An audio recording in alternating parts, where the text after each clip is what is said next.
तो कोरोना ने पूरी दुनिया में हाहाकार मचा दिया। ऐसे में कोरोना की पहली वैक्सीन बनाने का दावा रूस ने किया है। रूसी वैक्सीन को लेकर तमाम अटकलें भी हैं और इसकी सुरक्षा पर भी सवाल उठ रहे हैं। इसी बीच रूस ने दिलचस्पी दिखाई है कि उसके कोरोना टीके का भारत में भी उत्पादन हो।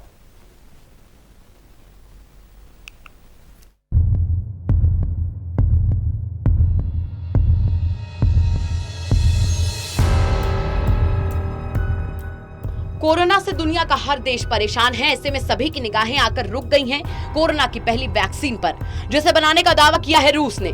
रूस की वैक्सीन को लेकर चर्चाओं का बाजार गर्म है।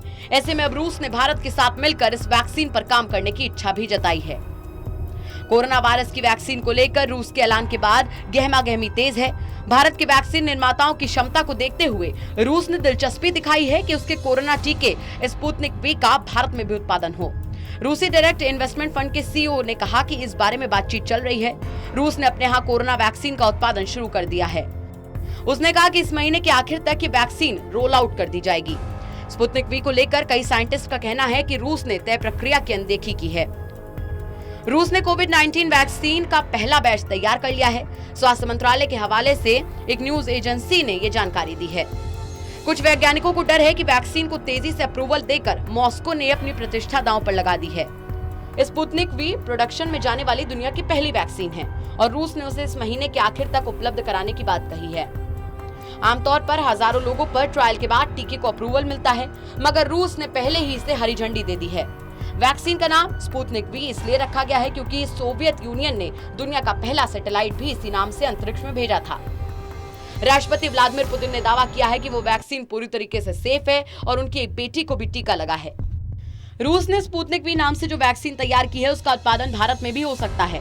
रशियन डायरेक्ट इन्वेस्टमेंट फंड के सीईओ ने बताया कि भारतीय फार्मा प्रोड्यूसर्स के साथ में बातचीत चल रही है। आरडीआईएफ के सीईओ ने बताया कि भारत और रूस कई सेक्टर्स में ऐतिहासिक रूप से साझेदार रहे हैं। आरडीआईएफ भारतीय कंपनियों के साथ 2012 से जुड़ा हुआ है। उन्होंने कहा कि रूस ने 5 देशों में हर साल 500 मिलियन डोज तैयार करने का प्लान बनाया है। भारत के अलावा कोरिया और ब्राजील से भी बात हो रही है।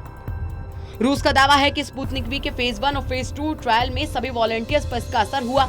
21 दिन के भीतर इम्यूनिटी डेवलप हो गई। साइंटिस्ट के अनुसार वैक्सीन का दूसरा इंजेक्शन दिए जाने पर इम्यूनिटी डबल हो गई। किसी वॉलंटियर पर कोई सीरियस साइड इफेक्ट देखने को नहीं मिला। इस टीके का फेज 3 ट्रायल रूस के अलावा सऊदी अरब, फिलीपींस, ब्राजील और यूएई में होगा। भारतीय वैज्ञानिक भी कोरोना टीका बनाने में दिन रात लगे हुए हैं। केंद्रीय स्वास्थ्य राज्य मंत्री अश्विनी कुमार चौबे का कहना है कि अगर वो कामयाब होते हैं तो कोविड-19 वॉरियर्स को सबसे पहला टीका लगेगा। उन्होंने कहा कि हमारे वैज्ञानिक इस पर बहुत मेहनत कर रहे हैं। कोविड-19 के खिलाफ 3 वैक्सीन टेस्टिंग के अलग अलग स्टेज में है और अगर हम वैक्सीन बनाने में सफल होते हैं तो हमारे कोविड वॉरियर्स को सबसे पहली डोज मिलेगी। आईसीएमआर और भारतीय बायोटेक की बनाई कोवैक्सीन और जायडस कैडिला की ज़ायकोविड-डी का इंसानों पर ट्रायल चल रहा है। इसके अलावा यूनिवर्सिटी ऑफ ऑक्सफोर्ड और एस्ट्राजेनेका की वैक्सीन के फेज 2 और 3 ट्रायल के लिए सीरम इंस्टीट्यूट ऑफ इंडिया को इजाजत दी गई है। कोरोना का कहर लगातार बढ़ता जा रहा है। ऐसे में देखना होगा कि क्या ये वैक्सीन की तमाम जगती उम्मीदें इस महामारी से निजात दिला पाती हैं। Special desk, total news.